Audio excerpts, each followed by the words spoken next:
আসসালামু আলাইকুম। আমরা এখন করতেছি, এক্সাম্পল নিতেছি গ্র্যাভিটেশনাল ফিল্ড স্ট্রেন্থের উপর অথবা গ্র্যাভিটেশনাল ফিল্ডের উপরে যেটি বলি, ঠিক আছে। তো এক্সাম্পলের মধ্যে 4টা এক্সাম্পল হয়ে গেছে আগের 2টা ভিডিওতে। এক্সাম্পলগুলো খুবই একটু আর কি হেক্টি টাইপের ছিল, অসুবিধা নাই। বাট এখানে এক্সাম্পল 5টা একটু মনে হয় একটু বেশি হেক্টি টাইপের আর কি, একটু বেশি টাফ টাইপের, ঠিক আছে। কোশ্চেন নাম পড়তেছি। কোশ্চেন ইংলিশে হলে অসুবিধা হলে আমি বুঝাই দিতেছি, ওইটা বোঝার চেষ্টা করো। এই স্ফেরিক্যাল হলো ক্যাভিটি, এই স্ফেরিক্যাল হলো ক্যাভিটি অর্থ হচ্ছে তোমাদের ফাঁকা জায়গা আর কি, মানে ফুটবলের মতো আর কি চিন্তা করতে পারো। ভিতরে যে ফাঁকা জায়গা, ওই ফাঁকা জায়গা, ঠিক আছে। এখানে দাঁতের ক্যাভিটি কথা বলা হয় নাই কা, ওকে। এই স্ফেরিক্যাল হলো ক্যাভিটি ইজ মেড, একটা বানানো হলো, ইজ মেড মানে কি বানানো হলো ইন স্ফেয়ার অফ রেডিয়াস আর, মানে একটা গোলকের আর রেডিয়াসের একটা গোলক আছে, সেটার ভিতরে একটা ক্যাভিটি বানানো হয়েছে, ঠিক আছে। স্ফেরিক্যাল হলো ক্যাভিটি, এটা কিন্তু গোল ক্যাভিটি বানানো হয়েছে ফুটবলের মতো ভিতরে স্ফেরিক্যাল, ঠিক আছে। কীভাবে বানানো হয়েছে? বানানো তো হতে পারে, বাট কীভাবে বানানো হয়েছে তা কোশ্চেন করা মনে পড়ে। আমি আগে রেডিয়াস আর এর স্ফেয়ারটা আঁকি, যেখানে নিলাম আমি রেডিয়াস আর এর স্ফেয়ারটা, ঠিক আছে। তো এর ভিতরে তুমি স্ফেয়ার বানাবা, মানে ভিতরে ফাঁকা জায়গা বানাবা, মানে কোন জায়গায় বানাবা এটা তো তুমি জানো না, ঠিক না। এটার জন্য পরের লাইনটা পড়বা। এই পরের লাইনটা কী বলছে? পরের লাইন বলছে এটা সাজ দ্যাট, মানে এমনভাবে বানানো হলো যাতে এটার সারফেস, মানে যেই হলো ক্যাভিটি বানাচ্ছে তার সারফেস টাচ করে, কোথায় টাচ করে? দ্য সেন্টারকে টাচ করে এবং আউটার সারফেসে টাচ করে, ঠিক আছে। অ্যান্ড আউটার সারফেস মানে কি, তার এই যে সেন্টার আছে আমাদের স্ফেয়ারের যে সেন্টার আছে, ওই সেন্টারকে টাচ করে এবং আউটার সারফেসে টাচ করে, এমনভাবে আঁকতে বলছে স্ফেয়ারটাকে, ঠিক আছে। তাহলে স্ফেয়ারটা কি, যদি এখানে একটা গোলক আঁকতে চাও, এখানে মিলে একটা গোলক আঁকতে চাও, নিশ্চয়ই গোলকটা এরকম হবো, ঠিক আছে। দেখো তো এরকম হবে না ভিতরে, বুঝতেছো? গোলকটা কিন্তু এইভাবে না হয়ে পারবে না, ঠিক না। যেহেতু বলছে কি একটা বিন্দু কেন্দ্রকে টাচ করে, একটা বিন্দু আউটার সার্ফেস টাচ করে। এটা এখানে না গিয়ে তুমি এখানে আঁকতে পারো, তোমার ইচ্ছা, অসুবিধা নেই। নিচে আঁকতে পারো, তোমার ইচ্ছা, বাট এক জায়গাতে হবে এইভাবেই তো হবে, ঠিক আছে। এটা হলো আমাদের কাজ। তারপরে কি বলছে? তারপরে বলছে what's the force of attraction, মানে কি অ্যাট্রাকশন অথবা আকর্ষণ বল কত, কিসের আকর্ষণ বল কত দিস নিউ স্ফেয়ার, এই নতুন যে স্ফেয়ারটা তৈরি করছি আমি, একটা অংশ কাইটে যে নতুন স্ফেয়ার তৈরি করছি, সেই স্ফেয়ারের আকর্ষণ বল কত, কার উপর? একটা পার্টিকেলের উপর, যেটা মাস এম। সেটা কোথায় থাকে? সেটা থাকে হচ্ছে which lies at a distance D, একটা ডি ডিস্টেন্সে, কোথা থেকে? From the centre of the sphere. কোন স্ফেয়ার? আর রেডিয়াসের স্ফেয়ারটা থেকে, ঠিক আছে। তার রেডিয়াস সেন্টার এইখানে, তো এখান থেকে দূরে নিশ্চয়ই কোনো জায়গায় ডি দূরত্বে, আমি যদি এখান থেকে দাগ দিয়ে দিই এটা ডি দূরত্বে, এই ডি দূরত্বে কী থাকে? একটা বিন্দু থাকে এম ভরের, সেই এম ভরের উপর ফোর্স বের করতে বলছে, ঠিক আছে। তারপর তুমি এম দূরত্ব দিয়ে আমি এটা ডি দিলাম, তুমি তো এই দিক দিয়ে দিতে পারতা, বাট এই দিতে পারবে না, কেন? পরের লাইনটা পড়বা কীভাবে? দেখো, একটা ডিস্টেন্স লাইন, একটা স্ট্রেট লাইন হবে, একটা স্ট্রেট লাইনের উপর জয়েনিং দ্য টু সেন্টার, দুইটা সেন্টারকে জয়েন করার পরে যেই লাইনটা পাবা, ওই লাইনের উপর ডি দূরত্বে, কথা বুঝছো? একটা straight line joining the two centre, দুটো সেন্টার আছে, ওই সেন্টার দাগের উপরে দিতে হবে ডি দূরত্ব, অন্যদিকে দিলে হবে না। কোশ্চেনটা বুঝছো পুরোটা? আশা করি পরে বুঝছো। তারপর আমরা এখন কাজে আসি। আমাদের কি বলছে? আমাদের বলছে যে আগে যে স্ফেয়ারটা ছিল, ওই স্ফেয়ার বলে না, ওই স্ফেয়ারের কারণে এম ভরের উপর ফোর্স বলে না। বলছে কি, এই বড়টা আছে, এই ছোটটা ভিতরে কাটার পরে যেটা রয়ে গেছে নতুন, আমাদের এখানে কীরকম রয়ে গেছে, জিনিসটা এরকম রয়ে গেছে আর কি, মানে ফুটবলের মতো আর কি।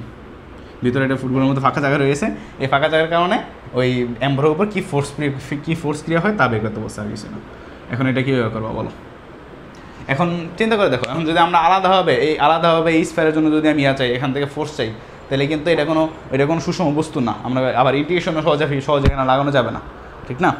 কিন্তু অন্যভাবে চিন্তা করো যে এই বড় একটা যদি গোলকটা থাকতো, যদি এটা না বানানো হইতো, ঠিক না, যদি পুরো গোলকটা থাকতো, তাহলে যদি এফ ফোর্স হলো, সাপোজ F1 ধরে নিলাম আমি, F1 ফোর্স হইতো, ঠিক না।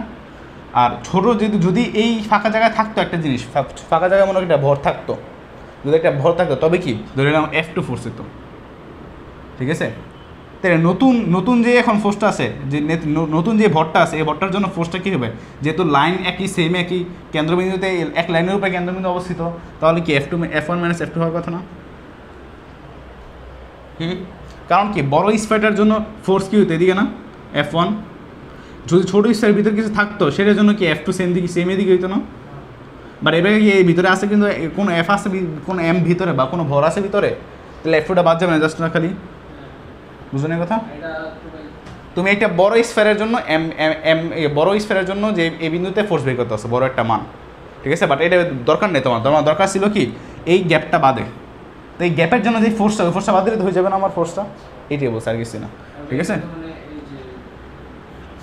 হ্যাঁ স্ট্রেট লাইন ভিতরে দিতে হবে, ভেক্টর বিয়োগ দিতে হবে না, জাস্ট খেলে বিয়োগ দিলে হয়ে যাবে, ঠিক আছে।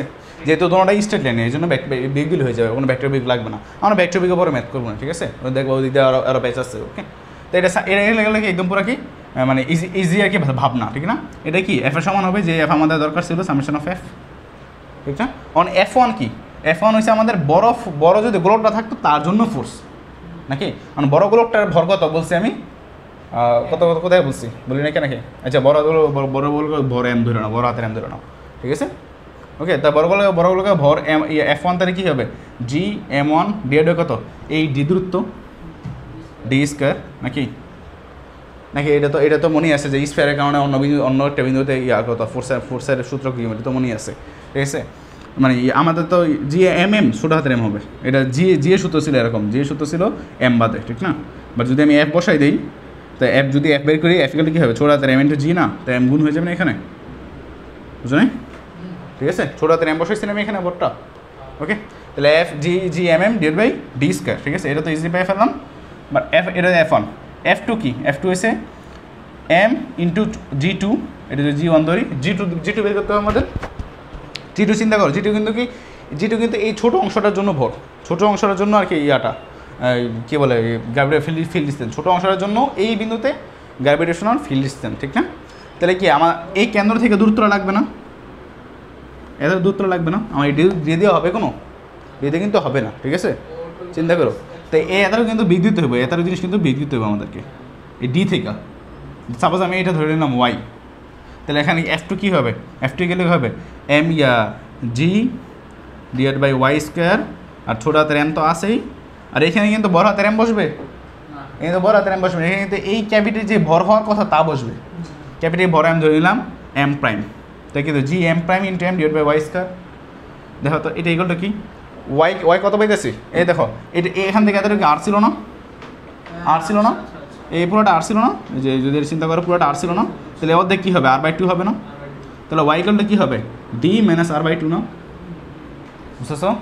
তো এখানে যদি বসাই দিই আমি GM prime M × divide by D - R/2 whole, clear.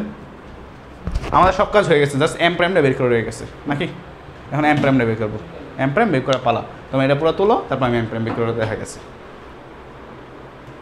আচ্ছা পরের পার্টটা শুরু করি, আমাদের M প্রাইম বের করার ইচ্ছা, আমি এটা মুছতে দিতেছি না, আমি একটু গ্যাপ দিয়ে করি যাতে প্রসন্ন থাকে। একটা জিনিস খেয়াল করো, আমি একটা জিনিস স্ট্রেট লাইনটা এখানে লিখে দিই, স্ট্রেট লাইন হবে তো, ওকে।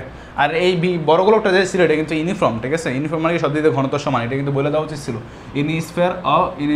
ইউনিফর্ম স্ফিয়ার লিখে দাও, ইউনিফর্ম, তাহলে প্যাচ লাগবে না কারো, ঠিক আছে, uniform sphere of radius R, ওকে।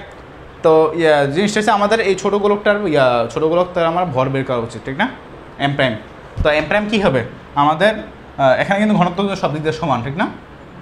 তো যেহেতু ঘনত্ব সমান, ঘনত্ব রয়েছে হলো তো M/V না, তাই আমি যদি M প্রাইম দিই তাহলে কি এটার আয়তন দিতে হবে আমাকে, রয়েছে হলো ঘনত্ব ভর বাই আয়তন না। তো এখানে যদি আমি M প্রাইম দিই তাহলে কারা ভর দিছি, এতটুকু ভর দিছি, তো এতটুকু আয়তন দিতে হবে, তো 4/3 pi R/2 to the power whole cube, ঠিক আছে। এটা কিন্তু কি এই যে ইয়ার সূত্র আর কি, ক্যাভিটির ভিতরে ফুটবলের যেটা তৈরি করছেন ভিতরে ওইটার আর কি আয়তন নির্ণয় সূত্র, ঠিক আছে।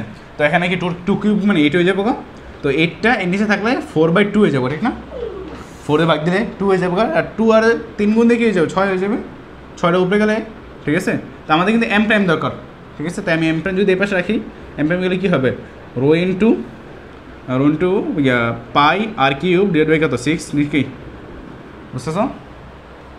আর রো কি, রো হয়েছে আমার কি M/V না, পুরা যেহেতু আমি এই বড় M জানি এবং পুরোটার আয়তন জানি, ঠিক না। তো রো ইকুয়াল কী হবে এখানে M/V, M কত এখানে MV কত 4/3 পাই আর কিউব ইকুয়াল কত পাই আর কিউব ডিভাইড কত 6 ঠিক আছে। তো যদি কাটা দাও তুমি আর কিউব কাটা দিলা পাই কাটা দিলা আর 3 আর 6 কাটা দিলে 2 থাকবে ঠিক আছে। তো কত m/8 মানে 8 ভাগের 1/8 ঠিক আছে। ঘনত্ব কিন্তু সেম পুরো ইয়াটা পুরো আমি খালিটার ভর দরকার আমার খালিটা ভর জানতে পারলে তো হয়ে গেল রে। আচ্ছা আমার ছাত্র কোশ্চেন করছে যে ভিতরে আর কি ভিতরে তো ফাঁকা বাট আমি তাহলে রো এর কাজ কীভাবে করতেছি। আসলে ভিতরে কিন্তু ফাঁকা পরে করা হয়েছে। আমাদের চিন্তা কি আমাদের চিন্তা হয়েছে যে পুরাটা গোলকের জন্য কতটুকু ফোর্স পাইতেছি আর যদি ওইখানে ভর থাকতো তবে কতটুকু ফোর্স পেতাম। দুইটা ফোর্সের বিয়োগ ফলে হয়তো কি এই ফাঁকা জায়গাটার মানে এই নতুন যেটা তৈরি হয়েছে সেটার ফোর্স ঠিক না। তো ভিতরে যে ফোর্সটা যে যদি ভর থাকতো তবে কি ফোর্সে বের করতে পারি আমি। তো এই জন্য আমি ভরটা নিয়ে করতেছি ভিতরে যাতে চিন্তা করি যে ফোর্স ভর আছে ওই ভরটা কত ফোর্স দিত ঠিক আছে। এর জন্য কিন্তু এম প্রাইম বের করার ইচ্ছা ওকে। আচ্ছা তাহলে আমরা এম প্রাইম কী পেলাম m/8 পেলাম ঠিক না। এটা কিন্তু এখন বসাই দিলে আমার হয়ে যাবে ম্যাথ ঠিক না। তো আমি এটা বসাই দিই। তো f2 কী হবে f2 = g × m × m square দিয়ে দিই এখানে ডিভাইড বাই কত ডিভাইড বাই 8 ইন্টু দেখো খেয়াল করো 8 × 2d - r ডিভাইড বাই 4 যা তো হয়েছে নাকি হোল স্কোয়ার কমন নিচ্ছি আমি 2 কমন নিচ্ছি হোল স্কোয়ার করে 4 হয়ে গেছে আর উপরে হবে 2d - r হয়ে যাবে ঠিক আছে। 4 আর 8 কাটা গেলে কী থাকবে 2 থাকবে ঠিক আছে ক্লিয়ার। তারপর আমাদের কী করতে হবে f1 পাইছি আমি এখানে আর f2 পাইছি আমি কি এখানে এটা গিয়া বিগ দিয়ে দাও অ্যান্সার শেষ ঠিক আছে। আমি অ্যান্সারটা একটু বলে খেয়ে দিচ্ছি তোমরা এটা শেষ করে তোলা। আচ্ছা একটা বিশাল বড় ব্লান্ডার করে ফেলছি আমরা যে এটারে আমি ছোটো হাতের এম বড় হাতের এম মনে করে ফেলছি। এটা তো ছোটো হাতের এম হবে আমাদের এই বিন্দু বস্তু ঠিক আছে কারণ এমজি তো এই এমজি তো ছোটো হাতের বড় হবে। তো এটা তো f2 এটা m প্রাইম হবে m prime × m divide by y square. তো এটা m প্রাইম দিয়েছিলাম এখানে m প্রাইম দিই আমি m প্রাইম দিয়েছিলাম এটা m এই জি m প্রাইম ইকুয়াল কত m/8। তো m/8 বসাইলে থাকবে কি এটা কিন্তু m থেকে যাবে ঠিক আছে জি m × m ডিভাইড বাই 8 ঠিক আছে ওকে এবার ঠিক আছে পুরোপুরি ওকে। m/8 বসাইছি আমি এখানে আর ছোটো হাতের m তৈরি হয়ে গেল ওকে। এটা সরি তোমাদের ওকে। তো আমাদের কি f1 - f2 বের করতে হবে। তাহলে f1 আমি লিখি এখানে f1 কত g × m বড় হাতের m × ছোটো হাতের m ডিভাইড বাই কত d স্কোয়ার মাইনাস কত মাইনাস আছে আমাদের g g বড় হাতের m × ছোটো হাতের m ডিভাইড বাই কত ডিভাইড বাই আমি যদি আগে কি ছোটো হাতের m ডিভাইড বাই কত 2 × 2 আছে না হ্যাঁ 2 × 2d - r হোল স্কোয়ার ঠিক আছে এই পর্যন্ত আছে।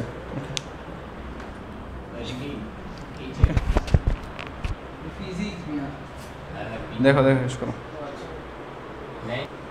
আচ্ছা এরপরে এরপরে দেখো একটু গ্যাপ করে নিই গ্যাপ তো করতে চাইছে না। আচ্ছা যাই দিয়ে গ্যাপ করে দিয়ে যাও গ্যাপ করে দিই ঠিক আছে। f1 - f2 তো করলাম এখানে আমি এটা মুছে দিতেছি আমি এখানে এটা লিখে দিই সামেশন অফ f দরকার আমার যেটা কি f1 - f2 হবে ওকে ইকুয়াল টু দেখো gm/d স্কয়ার কমন নিয়ে নিতে সুন্দর লাগবে ম্যাথটা gm ডিভাইড কত স্যার gm × ছোটো হাতের m divide by d square common নিলে এখানে 1 - এখানে কিন্তু d নাই d কিন্তু শুধুমাত্র কমন না d কমন নিলে ভেজাল হবে একটা তাই আমি সুন্দর করে বুঝিয়ে দিতেছি। d যদি কমন নেও তাই 2 থাকতেছে এখানে 2 এর মধ্যে 2 থাকতেছে বাট এখান থেকে d কমন নিলে 2 থাকবে আর এখান থেকে d কমন নিলে -r/d থাকবে ঠিক আছে হোল স্কয়ার। আর এখানে d কমনের d স্কয়ার কমন নিচ্ছে আমি যেহেতু d বের করবে তুমি এখান থেকে স্কয়ার আছে স্কয়ারে বের হয়ে আসবে ঠিক আছে ওকে। এইগুলো আমাদের ম্যাথটা পুরোটা এটি আমাদের অ্যান্সার সামেশন অফ f। তাহলে দেখো যে তুমি বুঝতে পারতেছো যে যদি আমি ভিতরে একটা ক্যাভিটি করি তাহলে কিন্তু আমাদের ফোর্সের মান কমে যাবে। এটা কিন্তু মুখে বোঝার কথা বাট এরা ক্যালকুলেশন কিন্তু আমাদের বলবে। দেখো gm/d স্কয়ার কী ছিল একটা f1 ছিল না যেটা কি নাকি পুরা গোলকের জন্য ভরটি আর ফোর্সটা ছিল খেয়াল করে দেখো। এই যদি আমি এটা f নাম দিই f1 নাম দিলাম যাও 1 কত 1 ডিভাইড বাই কত 2 × 2 - r/2 হোল স্কয়ার ঠিক না খেয়াল করছো। দেখো f1 মাইনাস এই 1 থেকে একটা কিছু বিগ গেছে না নাকি 0 থেকে খুব কম না তো গুণ দিলে কি fl গুণ দিলে কি একটু আরও মান কমে যাবে না। তো কিন্তু আমরা কিন্তু এমন দেখে বুঝবো যে ভিতরে যদি একটা ক্যাভিটি করি তাহলে ফোর্সের মান কমে যাওয়ার কথা আর কিন্তু সমীকরণ তাই বলতেছে 1 থেকে সেটা বিয়োগ দিয়ে তারপর এটার সাথে গুণ দাও তার মানে কি ফোর্সের মান কমে যাবে ঠিক না। যে ফোর্সটা ছিল f1 বড়টা ছিল ওইটা থেকে কিন্তু অনেক কমে গেল ঠিক আছে। ম্যাথটা কিন্তু খুব ইম্পর্টেন্ট, এরকম ম্যাথগুলো বেশি আসার সম্ভাবনা, ঠিক আছে। এই এক্সাম্পল 5গুলো আমাদের, এক্সাম্পল 6 আমার নিতেছে একটু পরে শেষ করে লেখা। আচ্ছা এক্সাম্পল 6 আছে আমাদের। এক্সাম্পল 6 আমি চিত্র আগে আঁকছি, বলতেছি চিত্র কেন এইভাবে আঁকছি, ঠিক আছে। এ ইউনিফর্ম সলিড স্ফিয়ার, একটা ইউনিফর্ম সলিড স্ফিয়ার মানে কি পুরো ভিতরে পুরোটা সলিড, মানে কোনো কিছু ফাঁকা নাই কেন। এই uniform solid sphere of mass M, তাহলে কি আমি ভিতরে এই সলিড স্ফিয়ারটা আঁকছি, এটা মাস আমি কত দিয়ে দিলাম, এম দিয়ে দিলাম, ঠিক আছে। সুন্দর করে দিই, okay. Of mass M and radius a, তাহলে এটা রেডিয়াস কত, রেডিয়াস আছে আমাদের এ, ঠিক আছে। And radius A is sounded, এই সাউন্ডেড মানে কি, মানে ঘেরাও করা আছে সিমেট্রিক্যালি, সিমেট্রিক্যাল শব্দটা বলা হয়েছে, আমি বলতেছি surrounded by a uniform thin spherical shell.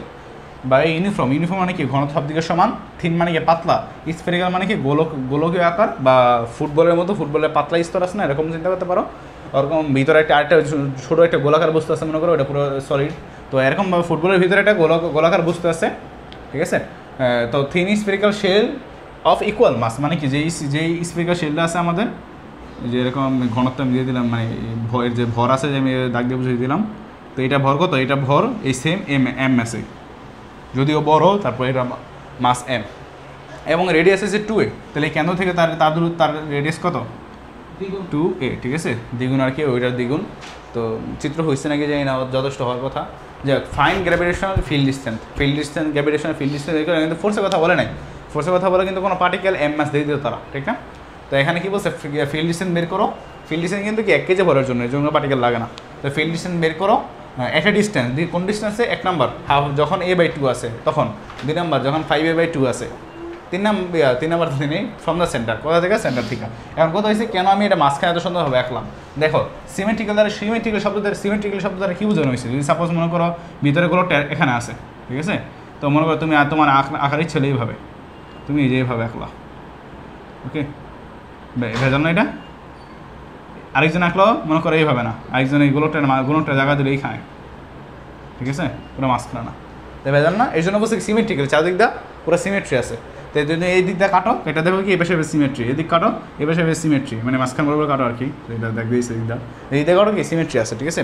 এই জন্য সিমেট্রিক্যাল শব্দটা বলছে, আর কিছু না, ওকে। তো আমাদের কাজ শুরু করি আমরা। একটা আমার কি বলছে, যখন হাফ অফ এ মানে কত, এই এ থেকে কমারো নাকি, বুঝছিস তো। তাহলে এই কি ভিতরে এতটুকু মাঝখানে যে কোনো এক জায়গায় হাফ অফ এ যেহেতু অর্ধেক, ঠিক না। তো একটা আমরা যদি আমি চিন্তা করি, জি এর মান কত মনে আছে, জি ডিভাইড বাই কত, হাফ অফ এ স্কোয়ার, এটা তো ঠিক আছে। বাট এখানে এম বসবে না এম প্রাইম বসবে, ছোট হাতের এম বসবে না এম প্রাইম বসবে, কোনটা বসবে দেখো, খেয়াল করো। একটা কথা বলি, এই বিন্দুতে যে কোনো জায়গায় বসাতে হবে আমার, নাকি এই লাইনের ভিতরে যে কোনো জায়গায় বসাতে হবে, ঠিক না। তো এই স্ফেরিক্যাল শেলের কারণে কি ভিতরে কোনো ফোর্স আছে, বা ভিতরে কোনো আমাদের গ্র্যাভিটেশনাল ফিল্ড ডিসটেন্স আছে নাইকা। আর এই যে ভিতরে যে রাখলাম, ভিতরে রাখার কারণে কি এই বাইরের যে ভরগুলো আছে তার জন্য কি ভিতরে কোনো ইয়ে আছে, গ্র্যাভিটেশনাল ফিল্ড ডিসটেন্স নাই। কিন্তু এই ভিতরে যে স্ফিয়ারটা আছে, ভিতরে যে গোলকের স্ফিয়ারটা আমি চিন্তা করতে পারি, ওইটার জন্য কিন্তু এটা আছে, ঠিক শুধুমাত্র ওইটার কিন্তু ভর লাগবে আমার, অন্য কোনো ভর নিয়ে চিন্তা করলে কিন্তু হবে না, ঠিক আছে। তাহলে কি এখানে এম প্রাইম হবে নাকি। তো এম প্রাইম আমাদের বের করতে হবে, যেহেতু বলছে এটা ইউনিফর্ম, তাহলে কি রো ইকুয়াল টু কত, M by V, M prime by divide by V prime, যেটা ভি প্রাইম ধরে নিলাম আমি, ঠিক আছে। তো এম প্রাইম আমার বের করতে হবে, এম প্রাইম ডিভাইড বাই কত, 4/3 পাই a/2 হোল কিউব নাকি, এটা কিন্তু রো। আর রো ইকুয়াল টু কি ছিল, বড় হাতের এম ডিভাইড বাই ভি, বড় হাতের এম, সরি এটা তো ছোট হাতের এম দিচ্ছে তারা, ছোট হাতের এমটা ডিভাইড বাই ভিটা কত, এটার আয়তনটা কত, এটার আয়তন হয়েছে 4/3 পাই এ কিউব, ক্লিয়ার, ঠিক আছে। তো আমি যদি রোটা এখানে বসাই দিই, ছোটো হাতের এম ডিভাইড বাই কত, 4/3 pi A cube equal to কত, equal to M prime divide by কত, 4/3 পাই এ কিউব 1/8, এইটটা আমি উপরে নিগা, ঠিক আছে, ওকে। এটা পুরো কাটা। তো এম প্রাইম কী হবে, এম প্রাইম হবে আমাদের m/8, মানে এম এর 8/1 কেটে দিলে, ঠিক আছে, মানে কমাই দিলে আর কি। যদি বিন্দুটা আমি এখানে বসাই তাহলে এই ভিতরে কাজ করে, ভিতরে এই যে ফোর্সটা, এই যে আমি ব্ল্যাঙ্ক করে দিলাম, এই ভিতরে ফোর্সটা হবে, ভিতরে ভরটা হবে আমাদের m/8, ঠিক আছে। তাহলে গ্র্যাভিটেশনাল ফিল্ড ডিসটেন্স কত বসবে আমাদের, জি ইন্টু এম ডিভাইড বাই কত, হাফ স্কোয়ার হাফ এ স্কোয়ার আছে না, তা হাফ দিয়ে 4 দিয়ে দিলাম আমি এখানে 4a স্কোয়ার, এখানে কত 8 বসতে হবে। হ্যাঁ হাফ আছে না, তো স্কোয়ার হয়ে 4 হয়ে যাবে না? আচ্ছা 2 দিয়ে দিলাম এখানে, ঠিক আছে। আর নিচে কি m/8 আছে, তাহলে এখানে m/8 বসবে এখানে, তো কত g m/8 কত 4a স্কোয়ার। এটা কত আমাদের g এর মান g1, মানে কোশ্চেনের 1 নম্বর উত্তর, ঠিক আছে। আশা করি পুরোটা বুঝছো। ওকে 2 নম্বর কোশ্চেন দেখো, এটা আগে শেষ করো দেখা। আচ্ছা এটা কিন্তু এই যে 1/4 হওয়ার কারণে এই যে হাফ স্কোয়ার আছে না 4 হবে, এখানে 4 যাবে, ঠিক আছে। তো এখানে 2 আসবে, ঠিক আছে, এখানে 2 আসবে। চলো পরেরটা, আচ্ছা 2 নম্বরটা আমি করতেছি, তোমরা সাইড দিয়ে করো। আচ্ছা 2 নম্বরটা আচ্ছা করে না, তারপর করে না, তোমরা করে না। আচ্ছা 2 নম্বরটা আসি। 2 নম্বরটা বলছে কি আমাদের 5/2a মানে কত 2.5a, ঠিক না? 2.5 মানে কত 2 প্লাস হাফ এ, তো 2a কিন্তু এতটুকু, হাফ এ আরও বাড়ে নিশ্চয়ই, ঠিক আছে। তো আমি এটা মুছে দিয়েছি, এটা আমার লাগতেছে না, তো আমি এটা মুছে দিয়েছি। এটা মুছে আমি আগের মতো গোলক বানিয়ে দিতেছি, ঠিক আছে। এখান থেকে এটা ছিল, এখান থেকে এটা এ ছিল, ওকে। তো 2.5 মনে কোথায় এখানে হতে পারে, এখানে ধরে নিলাম আমি, এটা কত 2.5a বা 5/2a, ঠিক আছে। এই বিন্দুতে আমাদের কি গ্র্যাভিটেশনাল ফিল্ড স্ট্রেন্থ লাগবে, খেয়াল করো। আমাদের গ্র্যাভিটেশনাল ফিল্ড স্ট্রেন্থ কার জন্য হবে, দুটো জিনিসের জন্য, এক হচ্ছে গোলকের জন্য, এক হচ্ছে এই স্ফিয়ার জন্য। তো থিন কি বলে এটাকে ভুলিয়েছি, থিন শেল বলা হয়, থিন শেলের জন্য, ঠিক আছে। তো দেখার করো থিন শেলের জন্য কিন্তু আমি এটা ইন্টিগ্রেশন করতে পারি, বাট এটা ভেজাল হবে। আমি কি চিন্তা করতে পারি, পুরা ভরটা আমাদের এই বিন্দুতে কনসেন্ট্রেটেড আছে, ঠিক না, থিন শেলের জন্য। আবার গোলকের জন্য সেম বিন্দু এই বিন্দুতে কনসেন্ট্রেট আছে, ওকে। তা গোলকের জন্য যদি 1 নাম্বার গোলকের জন্য বের করি, for solid SPHERA for solid sphere কী হবে, আমি g1 দিলাম, g1 এখানে কী হবে gm, মানে কি গোলকের ভর /5/2a স্কোয়ার নাকি, ঠিক আছে। 2 নাম্বার কি আমাদের থিন শেলের জন্য, ফর THIN থিন শেলের জন্য কি পুরো ভরটা আমি কেন্দ্রে চিন্তা করবো, কেন্দ্রে চিন্তা করে দূরত্ব কত 2.5 না আবার, তো g2 কী হবে, g2 হবে gm যেটা কত 5/2a স্কোয়ার, একই তো, ক্লিয়ার, ঠিক আছে। এখন দেখো যদি কেন্দ্রের ভরটা আমি চিন্তা করি, ইয়ার জন্য গোলকের জন্য কিন্তু জিটা কোন দিকে, এদিক না g1, আর যদি আমি থিনের জন্য চিন্তা করি, থিনের জন্য যদি কেন্দ্রে চিন্তা করি সেম g2 কি এদিক না, দেখি দুইটা কি ভেক্টর যোগ প্লাস যোগ হবে না জাস্ট খালি, ঠিক আছে। তো সামেশন অফ জি কী হবে, এই বিন্দুতে কী হবে, দুইটা যোগ হয়ে যাবে না জাস্ট, আর কিছু তো না, ঠিক আছে। আমি কি লিখে দিই, আমি 2gm লিখে দিলাম, রেট কত 5/2a স্কোয়ার, ঠিক না, আমি 5a স্কোয়ার লিখলাম, আর নিচে কি 4 আছে না, 4টা উপরে যাবে 4 ইন্টু, ঠিক না। তো কী লিখতে পারি আমি 8gm রেট কত 5a স্কোয়ার, বুঝছো, ঠিক আছে। ও দাঁড়াও 5a স্কোয়ার তো 25 হয়ে যাবে এখানে, সরি 25 হয়ে যাবে, 4 তো হয়ে যাবে, তো 25 হবে, ঠিক আছে, ক্লিয়ার। এগুলো আমাদের 2 নম্বর ম্যাথ, এই সরি 2 নম্বর 2টা পার্ট হয়ে গেল এখানে। 2 নম্বর ম্যাথের একটা পার্ট নিয়েছিলাম আমি, এটা 1 নম্বর দিয়ে এইভাবে দিই, করে ফেলো। এগুলো আমাদের এক্সাম্পল 6, আমরা মনে হয় আর কিছু এক্সাম্পল নিতে পারি বেশি। এটাও কিন্তু বইটা স্ট্যান্ডার্ড আসার কথা, ঠিক আছে। আমি মনে হয় এরকম একটা ম্যাথ দেখছিলাম ওয়াসের বুকে, মনে হয় আমি ভুলে গেছি, ছোটোখাটো ম্যাথ দেখছিলাম এরকম একটা, ঠিক আছে। আসসালামু আলাইকুম, ক্লাস এখানে শেষ হলো। কেউ কঠিন লাগলে বা কিছু অসুবিধা লাগলে আমার ওই কমেন্টে জানাও, ঠিক আছে।